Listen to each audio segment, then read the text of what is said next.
इस एक शॉट के अंदर यानी लगभग 1 या डेढ़ मिनट के अंदर हम जितनी सारी दशमलव संख्या है उनको एक साथ निपटा देते हैं। चलिए दशमलव संख्या कैसे करते हैं देखिए।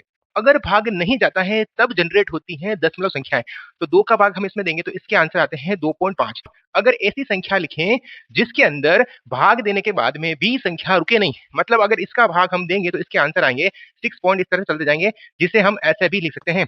इसका मतलब कहीं न कहीं दशमलव संख्याएँ 2 तरह की होती हैं। पहला तरह जिसे हम बोलते हैं शांत और दूसरा तरह हम बोलते हैं जिसे बोलते हैं अशांत। इसका एक नाम और है जिसे बोलते हैं अवसानी। अवसानी का मतलब होता है शांत और इसके आगे उपसर्ग लगा दें अन, तो ये बन जाएगी अनवसानी, यानी क्या बन जाएगी ये? अनवसानी यानी कि अशांत।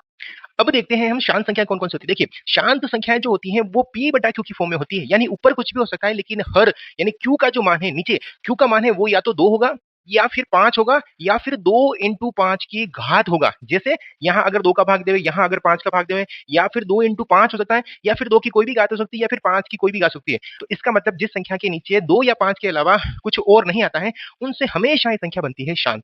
ठीक है? इसका मतलब ये संख्याएँ p बटा q की फॉर्म में हैं, इसका मतलब ये संख्याएँ हैं परिमेय संख्याएँ। इसका मतलब जो शांत संख्या होती है वो हमेशा से ही परिमेय संख्या होती है।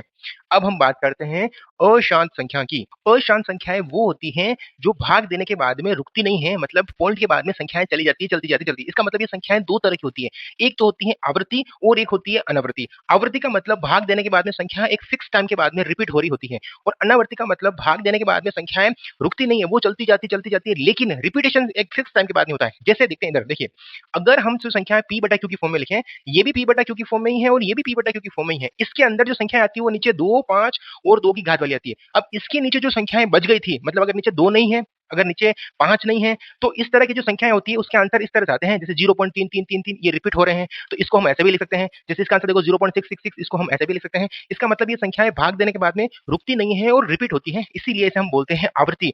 लेकिन मजे की बात ये है कि देखो ये p बटा q की फॉर्म में होती है, इसीलिए हम इसे बोलते हैं परिमेय संख्याएँ, मतलब आवृत्ति वाली भी परिमेय संख्या होती हैं।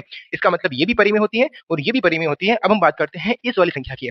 ये संख्याएँ जो होती है हमेशा रूट वाली संख्या के जो आंसर होते हैं वो होती है अनावृत्ति। कुछ संख्या इसमें ऐसी होती है जो हमें लगती है कि ये रिपीट हो रही है बट होती नहीं है। जैसे देखिए पॉइंट के बाद में 06 लिखा हुआ है, इसके बाद में डबल 0 लिखा हुआ है, फिर इसके बाद में ट्रिपल 0 लिखा हुआ है। हमें ऐसा लगता है कि ये संख्या रिपीट हो रही है, लेकिन इसका टाइम पीरियड फिक्स नहीं है। इसका मतलब ये संख्याएँ फिक्स टाइम के बाद में रिपीट नहीं हो रही। 6 आ रहा है, 1 0 के बाद में, यहाँ 2 0 के बाद में, यहाँ 3 0 के बाद में, ऐसी संख्या भी अनावृत्ति कहलाती है, जैसे कि ये नीचे लिखा हुआ है इस तरह से। इसका मतलब रूट वाली संख्या है और इस तरह से जो कोई रिपीट संख्या होती है उसे हम बोलते हैं अपरिमेय संख्या है। कौन संख्या बोलते हैं?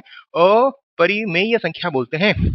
अब आप मुझे बताइए कि जो 1/16 लिखा हुआ है, वो किस तरह की दशमलव संख्या है? इसका आंसर मुझे कमेंट बॉक्स में ज़रूर बताएँ और ऐसी ही मज़ेदार वीडियो के लिए चैनल को सब्सक्राइब करें, वीडियो अच्छी लगती है तो लाइक करें। हम मिलते हैं अगले वीडियो में, तब तक के लिए जय हिंद।